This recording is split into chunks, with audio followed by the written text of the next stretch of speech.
ఓం నమః శివాయ. ఓం నమో నారాయణాయ. కర్మ నివారణ నరదృష్టి నివారణ కాల భైరవాయ నమో నమః. ఓం కాళకాలాయ విద్మహే కాళాతీతాయ ధీమహి తన్నో నరదృష్టి నివారణ కాళభైరవ ప్రచోదయాత్. హరి ఓం. మా ఛానల్కి స్వాగతం. చూస్తున్న వీక్షకులకు ప్రేక్షకులకు ప్రియ కాళభైరవ భగవద్బంధులకి స్వాగతం పలుకుతూ మమ్మల్ని ఎంతగానో ఆదరిస్తూ ఉండబడినటువంటి ప్రియ సోదర సోదరీమణులకు, సనాతన ధర్మ సంరక్షకులకు, జ్యోతిష్య అభిమానులకు స్వాగతం పలుకుతూ ఆషాఢమాసంలో అనగా 1/7/2025 నుండి 15/7/2025 వరకు పుట్టినటువంటి వారందరికీ కూడా ముందస్తుగా జన్మదిన శుభాకాంక్షలు. గతంలో వివాహం చేసుకున్న వారికి వివాహ వార్షికోత్సవ శుభాకాంక్షలు. ద్వాదశ రాశుల్లో గ్రహ గమనాలు ఒకసారి వీక్షింపచేద్దాం. వృషభ రాశిలో శుక్రుడు సుక్షత్రకారకుడు. మిథున రాశిలో రవి గురు సంచార స్థితి. కర్కాటక రాశిలో బుధ సంచార స్థితి. సింహరాశిలో కుజుడు మరియు కేతు సంచార స్థితి. కుంభరాశిలో రాహు సంచార స్థితి. మీనరాశిలో శని సంచార స్థితితో ద్వాదశ రాశుల్లో గ్రహ గమనాలు ఈ విధంగా ఉన్నాయి. ఆషాఢమాసం అనగానే తెలంగాణ యావత్ ప్రపంచమంతను కూడా అమ్మవారిని స్మరించడం, ధ్యానించడం, బోనం కార్యక్రమాలు చేస్తూ ఉంటాం. అమ్మవారి యొక్క కృపకటాక్ష వీక్షలు అందరిపైన చల్లగా ఉండాలని కోరుకుంటూ అన్ని ప్రాంతాలలో నివసించేటువంటి ఈ భూమండలం మీద నివసించేటువంటి అన్ని జీవరాశుల వారందరికీ కూడా, మనుషులకు, పక్షులకు, సకల ప్రాణులకు అందరికీ కూడా అమ్మవారి యొక్క కృపకటాక్ష వీక్షణ కలిగి ఉండాలని కోరుకుంటూ ఆశీర్వచనం. మీనరాశి వారు ఆషాఢమాసంలో గ్రామదేవతల యొక్క ఆశీస్సులు, కులదేవతల యొక్క ఆశీస్సులు ఎలా పొందాలో ఈ వీడియోలో సవివరంగా సంపూర్ణంగా తెలుసుకుందాం. మీనరాశిలో ఏ నక్షత్రాలు వస్తాయనగా పూర్వాభాద్ర నక్షత్రంలోని చివరి పాదం 4వ పాదము, ఉత్తరాభాద్ర నక్షత్రంలోని 4 పాదాలు, రేవతి నక్షత్రంలోని 4 పాదాలు కలిపితే మీనరాశి. రాశాధిపతి దేవగురు బృహస్పతి. రాశిలోనే శని భగవానుడు సంచారం చేయడం వలన, ఏలనాటి శని మధ్యమ సంచార స్థితి ఉండడం వలన జలతత్వంతో కూడుకున్నటువంటి వ్యాపారాలు చేసేటప్పుడు ఎన్నో జాగ్రత్తలు అవసరం. విదేశాలకు వెళ్ళాలి అనుకున్న వారు కూడా చాలా జాగ్రత్తలు అవసరం అని చెప్పి గుర్తుపెట్టుకోగలగాలి. వీళ్ళకు తృతీయంలో శుక్ర భగవానుడు సంచారం చేయడం వలన తల్లిదండ్రులు, గురువులు, పెద్దవారు, సత్ప్రవర్తన, ఆధ్యాత్మిక చింతన, ఆరోగ్యమైన శ్రద్ధ చాలా అవసరం అని చెప్పి కూడా గుర్తుపెట్టుకోగలగాలి. అర్ధాష్టమ రవి, అర్ధాష్టమ గురు సంచార స్థితి ఉన్నప్పుడు వేలకు తిండి, వేలకు నిద్ర, వేలకు తగు వ్యాయామము, ఔషధ సేవనం చేసుకోగలగాలి. అదే కాకుండా కూడా అపోహలకు చాలా దూరంగా ఉండాలి. అందుకే ఎవరో ఏదో చెప్పారో అని చెప్పి అపవాదులు నమ్మవద్దు. కనుక మీ జన్మ నక్షత్రం రోజున అష్టమి పూర్ణిమ తిథి యందున యంత్రాలతో, ఆయుధాలతో, భూతత్వంతో, అగ్నితత్వంతో, వాయుతత్వంతో చాలా జాగ్రత్తగా ఉండాలి అని చెప్పి జ్యోతిర్విజ్ఞానం తెలియజేస్తుంది. సంతాన స్థానంలో బుధుడు సంచారం చేయడం వలన విశేషంగా నూతనంగా వివాహమైన వారికి పుత్రిక సంతాన యోగము, చదువులు, అభివృద్ధి, అన్నింటా విజయం మీనరాశి వారి సొంతం కాబోతున్నాయి. 6వ స్థానంలో కుజుడు కేతు సంచార స్థితి ఉండడం వలన గృహాలు, పెట్టుబడులు, ఆకర్షణ, స్థిరాస్తులు, చిరాస్తులు, షేర్లు, క్రయ విక్రయాలు యోగదాయకంగా రాబోతున్నాయి. వ్యయంలో రాహు సంచారం చేయడం వలన కష్టపడి పనిచేయడం మీ వంతు. ధనాన్ని ఆస్వాదించడం, వాటిని స్వీకరించడం పక్కవారి వంతు అనే పరిస్థితి ఉంటుంది. దయచేసి అప్పులు ఇవ్వద్దు, అప్పులు తెచ్చుకోవద్దు. వృత్తులలో, ఉద్యోగాల్లో, వ్యాపారాల్లో 3 వ్యక్తుల ప్రమేయం లేకుండా చూసుకోగలగాలి.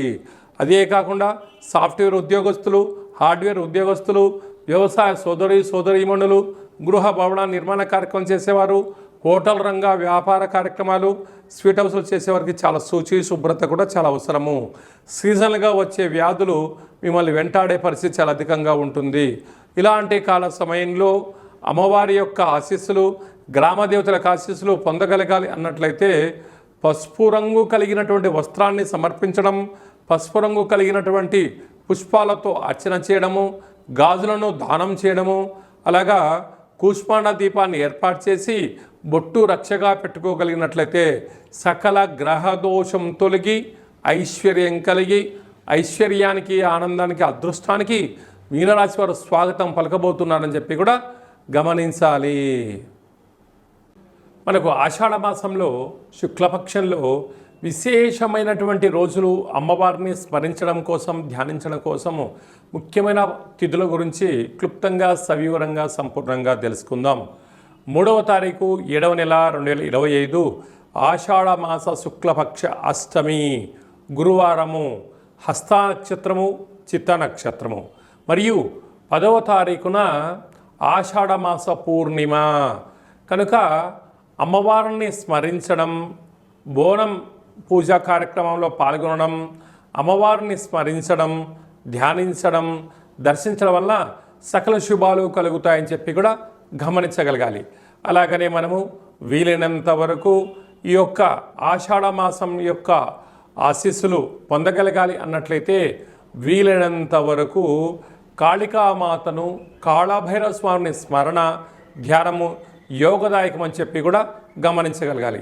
ఇంకనూ మనం విజయం సాధించగలగాలి అన్నట్లయితే ఈ యొక్క పాత్ర కంచు పాత్ర అంటారు.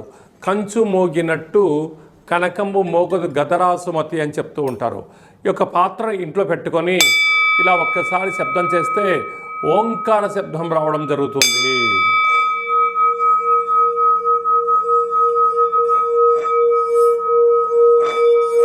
ఈ యొక్క పాత్రను ఇలా మనసులో కాళభైరవ స్వామివారిని స్మరిస్తూ తిప్పడం వలన, ఓంకార శబ్దం రావడం వలన మనిషి శరీరంలో ఉండబడిన చక్రాలు వికసింపచేసి గృహంలో ఉండబడినటువంటి జ్యేష్ఠాదేవి బయటికెళ్ళి గ్రామంలో సంచరించే లక్ష్మీదేవి గళ్ళు గళ్ళుమంటూ మన ఇంటికి రావడం జరుగుతుంది. కనుక కాళభైరవ స్వామి యొక్క అక్షయ పాత్ర ఇంట్లో ఉంచుకుందాం. అష్ట కష్టాలకు స్వస్తి పలుకుదాం, అష్టైశ్వర్యాలకు స్వాగతం పలుకుదాం అని చెప్పి గమనించాలి. ఈ అక్షయ పాత్ర మీకు కాళభైరవ స్వామి యొక్క పూజ 27 రకాల వస్తువులతో దిష్టి తీయించి మీకు పంపించడం జరుగుతుంది. కనుక మనం అందరము కూడా ఆషాఢ మాసంలో అమ్మవారిని స్మరిద్దాం, అయ్యవారిని ధ్యానిద్దాం, కాళభైరవ అష్టకాన్ని వినడం, చదవడం, పారాయణం చేయడం వల్ల సకల అష్ట కష్టాలు తొలగిపోతాయని చెప్పి కూడా గమనించాలి. మీ వ్యక్తిగత జాతకం తెలుసుకోవాలనుకుంటున్నారా? మీ యొక్క పేరు, పుట్టినటువంటి తేదీ, నెల, సంవత్సరం, సమయం వ్రాసి మీరు పంపించినట్లయితే 100 సంవత్సరాల జాతకాన్ని సవివరంగా, సంపూర్ణంగా వ్రాసి పంపించి మీరు పుట్టినప్పుడు గ్రహ గమనాలు ఎలా ఉన్నాయి, ప్రస్తుతం ఎలా ఉంటున్నాయి, రాబోయే కాలం ఎలా ఉండబోతున్నాయో సవివరంగా, సంపూర్ణంగా తెలియజేయడం జరుగుతుందని చెప్పి కూడా గమనించాలి. చాలామందికి పుట్టినటువంటి కాల సమయంలో డేటా బర్త్లు లేనటువంటి కారణం వలన పేరు యొక్క మొదటి అక్షరాన్ని అనుసరిస్తూ ఆ రాశిని తెలుసుకునే ప్రయత్నం చేస్తూ రాశి యొక్క స్థితిని తెలియచేస్తూ గవళ ద్వారా అనగా రమణ శాస్త్రం ద్వారా కాళభైరవ ఉపాసన చేత భూత, భవిష్యత్, వర్తమానాన్ని తెలియజేయడం జరుగుతుందని చెప్పి గమనించాలి. కనుక జాతకాన్ని తెలుసుకుందాం. జీవితంలో జరగబోయేటువంటి సకల శుభాలను, ఐశ్వర్యాలను తెలుసుకుందాం. అష్ట కష్టాలకు స్వస్తి పలుకుదాం, అష్టైశ్వర్యాలకు స్వాగతం పలుకుదామన్న ఉద్దేశం చేత ఈ కింది నెంబర్ను సంప్రదించి అపాయింట్మెంట్ తీసుకొని సంప్రదించగలరు. అలాగనే విద్యార్థులు ఎలాంటి సూచనలు పాటించడం వల్ల వారి చదువులలో ఉత్తీర్ణత, అదే మీ యొక్క చిన్నపిల్లలకు ఎలాంటి పేర్లు పెట్టడం వల్ల వారికి ఉజ్వల భవిష్యత్తుతో ఉంటుందో కూడా తెలుసుకుందాం. అలాగా నూతనంగా వివాహమైన దంపతులు తరచుగా గొడవ పడడం కానీ, అనేక రకాల ఇబ్బందులు పడడం కానీ, పోలీస్ స్టేషన్లు గొడవలు పడేటువంటి వారందరూ కూడా మీ యొక్క జాతకంలో స్వల్పమైన మార్పులు, పేరులో స్వల్పమైన మార్పులు చేసుకోవడం వలన ఆ దంపతులు అన్యోన్యంగా ఉంటారని చెప్పి కూడా గమనించాలి. కనుక మనం అందరము కూడా జీవితంలో ఉండబడినటువంటి అష్ట కష్టాలను అధిగమించి అష్టైశ్వర్యాలకు స్వాగతం పలకాలని కోరుకుంటూ ఆశీర్వచనం. ఓం శతమానం భవతి శతాయు పురుష సతేంద్రియ ఆయుష్యేవేంద్రియే ప్రతిష్టతి. ధనం ధాన్యం బహుపుత్రలాభం శత సంవత్సరం దీర్ఘమాయు. సర్వే జనా సుఖినో భవంతు.